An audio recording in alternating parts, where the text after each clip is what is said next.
Hi friends, I'm Katie Brinkley and you're listening to Rocky Mountain Marketing. This podcast is all about helping Colorado-based small business owners, entrepreneurs, realtors, and professionals discover the strategies and systems that take their marketing to all new heights. Let's dive into today's episode. Welcome back to Rocky Mountain Marketing. My guest today is Denise Liebetrau. Denise maximizes profit and impact for employers as a trusted advisor on HR and compensation issues. She also coaches high performers so that they get paid what they're worth and have careers aligned to their values. As a speaker and a trainer, she focuses on topics like how to have a difficult conversation, maximizing pay through effective negotiation, leading yourself first by mastering emotional intelligence, and the art of influence and executive presence. Denise, thank you so much for coming on the show today. Thanks so much for having me. So I'd like to connect our audience a little bit with where you are and a little bit of your background. Before we dive into all the fun questions, tell us a little bit about your life growing up. Where did you grow up and how was your upbringing? Oh, sure. I grew up on a farm in Kansas. Very small, well, not very small, but small town, less than 5,000 people. Had a big focus on family, big focus on faith, big focus on the weather as it relates to whether or not the crops would grow. And looking back, it was kind of idyllic in terms of a childhood. Went to college at Kansas State University, which was not that far away from the small farming community that I grew up in. And then from there, went to live in the big city, went to live in Seattle, Washington. Oh, wow. And yeah, I know, right? Followed the man that ended up being my husband out there. And actually, that was where I got a job after I graduated with my MBA. And then from there, loved Seattle until I didn't, in which case did some research and found out where is there 300 plus days of sunshine a year and ended up out here in Denver, Colorado. Yeah. So when did you move out here to Colorado? Before the mad rush, before the rush here in the last few years, in 1998, I moved here in Colorado. Awesome. Yeah. And I'm a Denver native, so I'm fortunate. I had a short stint as a flight attendant, but I've seen a lot of the country, but I can't imagine living anywhere else. Colorado is a fantastic place to call home. I agree. I can't imagine living anywhere else. It's wonderful. It really is. And that is one of the things that I think a lot of people, especially us here in Colorado, is, you said you moved out here before the rest of it feels like the world caught on to what an amazing place it is to live. What made you decide to kind of stay and start your career in your own business out here? I had roots out here. In terms of owning home, and my kids were going to school out here. And so when I started my business a few years ago, it just made logical sense to do it here. I've got a very broad network of business associates, former colleagues, and have got connections within the business community here. So it just felt like it was the right spot. And it has certainly been the right spot for me to start a business. I think Denver, Boulder area has got a very strong, vibrant, small and mid-sized business community, which are my target market. And I love it. So talk to us a little bit about why you decided to start your own company. I mean, it can always be a little overwhelming, a little intimidating, and kind of that, I don't know, it seems more comforting just to have that corporate job. What made you decide to start your own company? I had been unhappy in the role I was in, and I had tried to convert it into something that wasn't just singularly focused on compensation within a Fortune 500 firm, and was not successful. And so when I got laid off with a severance package, I was like, you know what, if I'm going to start a business, now would be the time to do it. And so decided to go ahead and jump off the cliff, so to speak. The big question I always get is, how do you afford healthcare? How do you afford to, how did you do it? And I'm a widow, so I don't have a second income in my household. And so that's the other secret people want to ask. And I will tell you, one of the best investments I ever did when I started my business is I took a mastermind program to learn how to define my niche and to learn how to do the marketing and the sales components related to running a small business. And I'm so grateful I did. And I hired a business coach at one point and had other mastermind programs I got involved in. And those types of programs helped give me the skills that, even though I had an MBA and a Fortune 500 background and an experience of more than 25 years, I just didn't have the small business experience that I needed in order to be successful. The other thing that I think helped me a lot is that I put myself in some very strong female entrepreneurial groups here in the Denver market that were incredibly supportive, filled with women who were experts in finance and marketing and other areas. And I got to learn from their expertise, and things have been good ever since. I love that you touched on the fact that you're like, yeah, I had an MBA, I worked with Fortune 500 companies, but there was still a lot about running a business that I didn't know. And honestly, I mean, that was where I was. I mean, I was going to be a reporter. So I took a ton of journalism classes, took marketing classes, but I didn't know a lot of the stuff about actually running a business. And if it wasn't for people giving me the gift of their time, I know I wouldn't be where I am today without their help. And that's where this podcast came into play, because I wanted to pay it forward and have people listening be like, oh, well, I could get some great marketing tips from this show, or I could learn other people's mistakes that they made, and just so that I know that I don't make them. So, I mean, what if you were to be giving some free advice right now to somebody who's thinking about starting their own business, or is an aspiring business owner? What is the single biggest piece of advice that you'd give him or her as their journey starts? Well, I'm curious about how your advice would compare to mine. My advice would be start a side gig. Don't give up your day job. Don't just leap in. Start a side gig. Slowly start testing the market with what you have to deliver in terms of a deliverable, in terms of a product or a service, and see what takes. I think that for me was important to do, to see what did the market respond to. Who are your ideal clients that you like working with? And then as you test the market and grow and learn how to, I always tell people the riches are in the niches. You can't be everything to everyone. You have to be memorable. And because of my background and 25 plus years of HR and compensation benefits experience, I'm really great at knowing how to help employers pay their employees the right way, not overpay them, but pay them competitively so they can get the right talent on their teams. And I'm really great at helping individuals who are high achievers get paid with their worth. Once I learned how to talk about myself in that way and how to niche down, then it was about, how do I use social media? How do I develop marketing tactics that get me in front of the right folks? And then how do I actually close and make the sale, right? Because you can talk to a lot of people, but if you can't close the sale and actually get money in the door, you're in trouble. So yeah, that would be my advice. Start a side gig and test the market until it grows to the point that you can cover your expenses, and then save as much money as you possibly can prior to jumping off the cliff and starting your business, because there's a cycle of up and down as you start until you get revenue streams that come in consistently. Yeah, I mean, I think that is a great bit of advice. And I've known that I've convinced a number of people that had corporate jobs into diving into the world of entrepreneurship. And they all basically did exactly what you said. You're like, okay, well, I'll just start it on the side until I kind of have my client base going and I have enough reviews or testimonials that I could put out there. And I think it's really smart. Unfortunately, I didn't have that luxury. My position was eliminated in the middle of a merger. So I kind of had to backpedal my way into entrepreneurship. But again, I wouldn't change it for anything, because I think it made me a much harder worker, and it allowed me to really see if what I had was a good idea. And so, yeah, I think that everyone will find their own path, but if you can just start it on the side, I think it makes it a lot less scary having to just dive in without anything.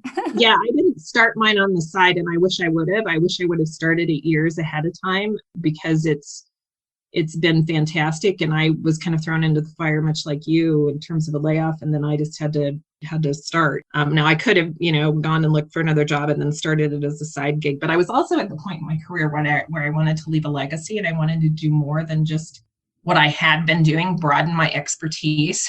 And so I've done that while running my business. I do coaching with individuals as it relates to emotional intelligence and executive presence, because those are 2 points, differentiators that help people earn more money, and tend to be things that people don't do well at a certain point in their career if they're not continuing to make progress. So had I stayed in the corporate world, I would have had to stay in my little sandbox, and I'm not very good about doing that. Well, man, you answered that next question I was going to ask you so perfectly. My next question was going to be if you could go back and do anything differently, what would you change? So it was just the side gig thing. It is so easy to start something. You can put stuff on Upwork or Fiverr or talk to friends and do things on the side. And the technology we have access to in terms of our fingertips as it relates to using social media and other marketing tactics. It's so easy to start a website. You can just start so quickly. And I just think people should branch out a little bit and test the waters. now I want to talk a little bit about your business because I think it's really unique and I think it really is a perfect solution for a lot of small business owners. Talk to us a little bit about what your company does. Sure. For business owners who have employees, I'm the person that oftentimes will help you convert your contractors to employees. I'll help you make sure you're paying them what you should be paying them, that you've got all the right language in your hiring letters. And when you get enough folks, you need an employee handbook. I help with those kinds of things as well. I love getting to listen to business owners and have them talk about what it is that is important to them and what are their business goals, and then helping make sure that their talent is aligned to achieve those goals. And so that a lot of times deals with incentives, right? So are you going to pay a bonus to people based on the profit you bring in? Are you going to pay a bonus based on other metrics like EBITDA or something related to customer service? So I love getting to help owners with things like that. I think the other thing that I will often do is I will talk to solo entrepreneurs and people who have small businesses about how are they charging for their products or services? Are they charging enough in order to actually have a viable business? I think that was a lesson for me as well. Many times we undervalue ourselves. And I'll point out that I do a lot of speaking to women's groups, but many of my clients are men, but I do a lot of marketing to women. I think women in particular will undervalue themselves as solo entrepreneurs. And so I like to have conversations with folks in that space to encourage them to not just look at their competition, but I have some methodology that I use to help them price their services.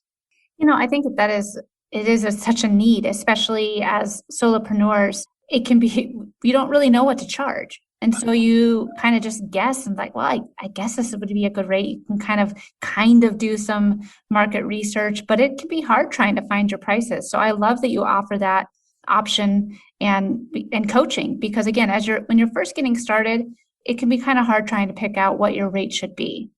It can be very difficult to know what it is to what you should be charging. I know when I first started, I look back and I think, I was so cheap when I first started. And I did a lot of pro bono stuff, frankly, because I wanted testimonials, right? Exactly. Right. And there are tactics. I mean, you can't go out of the gate and charge, when you're brand new at something, the rate that somebody who's been doing it for 10 years charges, right? Because you don't have the same methodology and the same outcomes that you can deliver as somebody who's been doing it for a long time. But there are ways to charge appropriately for the value you deliver. I'll give you your podcast listeners one bit of advice. One of the things I did prior to starting my business was I talked to every consultant I could find who'd been running their business for 5+ years. And I would take them to lunch prior to COVID, right? And I would ask them this question. I'd say, so what do you wish you knew in the first year of business that you know now? And they'd be like, oh, so many things. And then I would just write and write and write. And one of the books that I was told to read was $1 Million Consulting by Alan Weiss. And I think it's a good primer in terms of how do you document and respond to RFPs, how do you write proposals, how do you do retainer fees, how do you do value-based, project-based pricing. So if there's a freebie for your folks.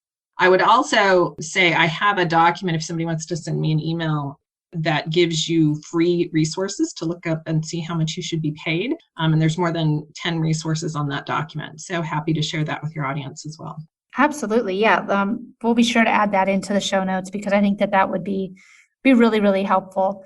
And I mean, you're doing so much for not only the business owners that need some help with their HR, but for the little guy that's trying to kind of figure their way out and find their right pricing and find their way here into the entrepreneur world. Tell us about a recent success story that you've had.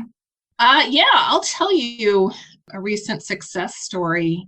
A couple that actually I'm very pleased with. I'm working with 2 clients right now that I worked with in the first year of my business. I've been in business for 4 years, and both of these gentlemen came back. One sent me his girlfriend a few weeks ago, and I helped her negotiate a job offer as a new hire. And then he is negotiating a new hire offer. So I've been helping him. So this is the second time I've helped him. And he sent me many other clients. And the other gentleman has been working with a startup firm for about a year. And we have been working on a PowerPoint presentation talking about the results he's delivered, but also the additional headcount he needs in order for them to meet the business goals that his part of the business needs to achieve.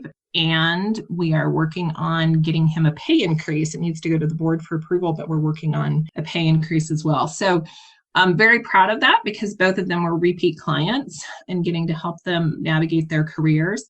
I've also been blessed with the ability to be able to articulate for folks things like long-term incentives are sometimes difficult for people to know how to utilize in a negotiation. So I'll give you an example. Coca-Cola had a layoff here last year and laid off a fair number of people in one part of their business. And I got one of their folks as a client a few years ago, and McKinsey sent more than 6 people to me in this organization that had been laid off. And I've helped all of them land at other companies. They've landed at Amazon, they've landed at Moet Hennessy, they've landed at some other big names. And some of them I've gotten not just great base pay increases, but also sign-on bonuses of $50,000. So it's really powerful if you have a negotiator and someone like me who has insight into how decisions are made by HR and business leaders in terms of offers as new hires or even promotions.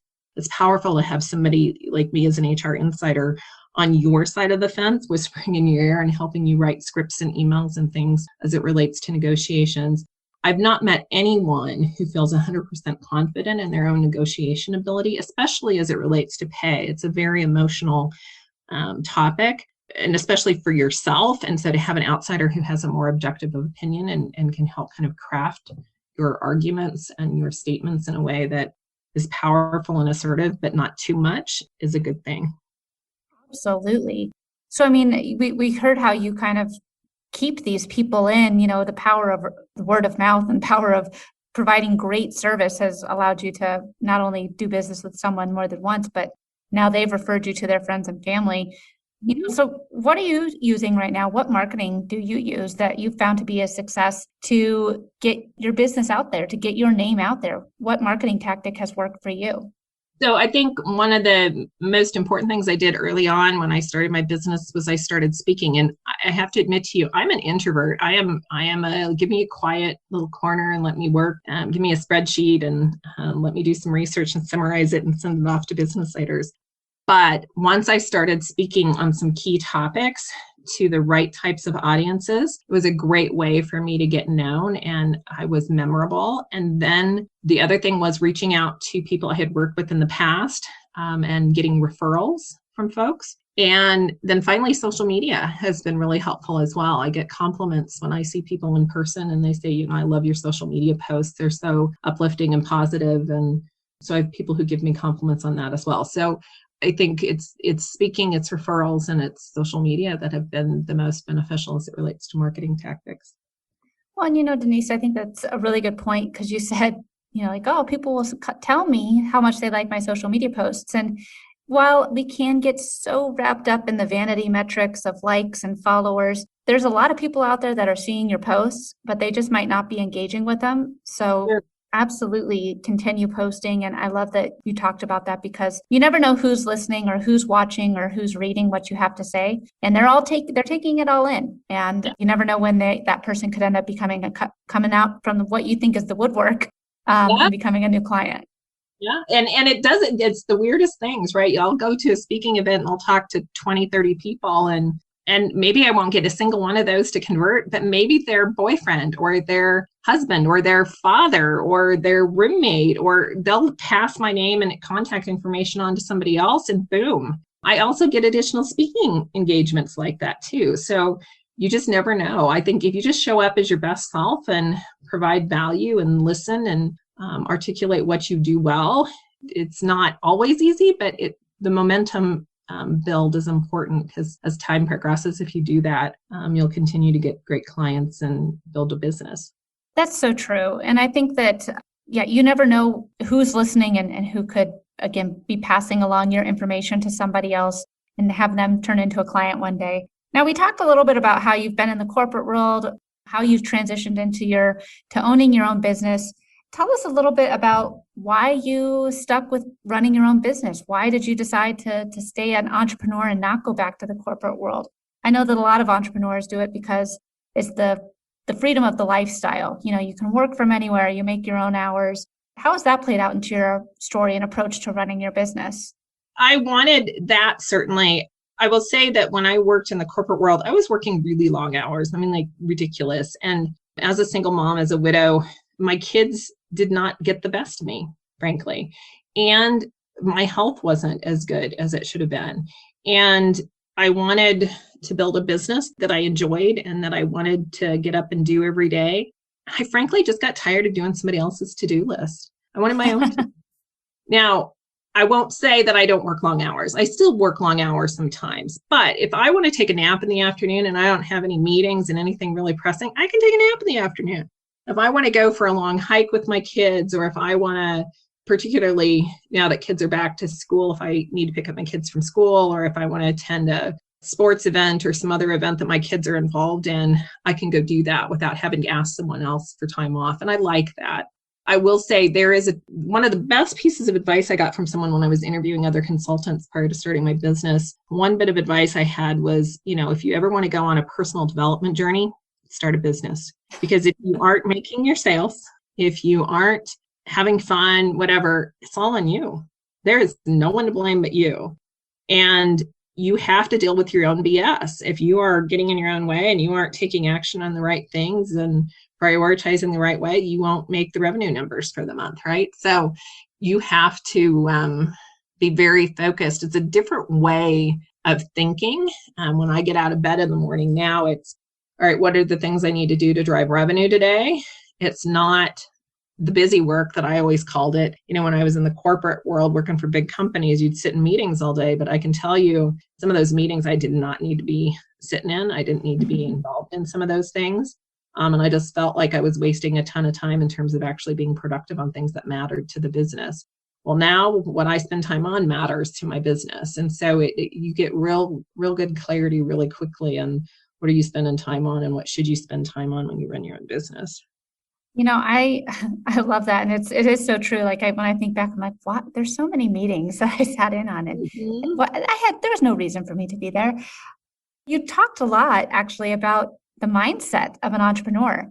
What mindset practices or books or what has helped you have that mindset to be a successful entrepreneur? Because mindset is everything. It is everything. I didn't have experience with coaching until prior to starting my own business. And I had experience with an online coaching program, and then got involved with a coaching program and lost a significant amount of weight, and then became a weight loss coach for that program for a period of time. And I learned the value of mindset. When I started my business, I understood what the word scarcity and abundance meant, but I didn't understand it in the context of running your own business until I was faced with a decision early on about working with a client that I thought I really wanted the business, and I didn't get the business, and it would have made my year. And in hindsight, it was a good thing because I said yes to other business after that. That gave me some additional contacts, some additional expertise, and some things that really have helped me going forward. So when one sale doesn't happen like I want, like I'll give you an example. I had done a bid for a company in Germany here recently, and I didn't get the business, and they decided to go a whole different direction. I don't know which direction they decided to go, but it wasn't the direction I had pitched. So that's fine.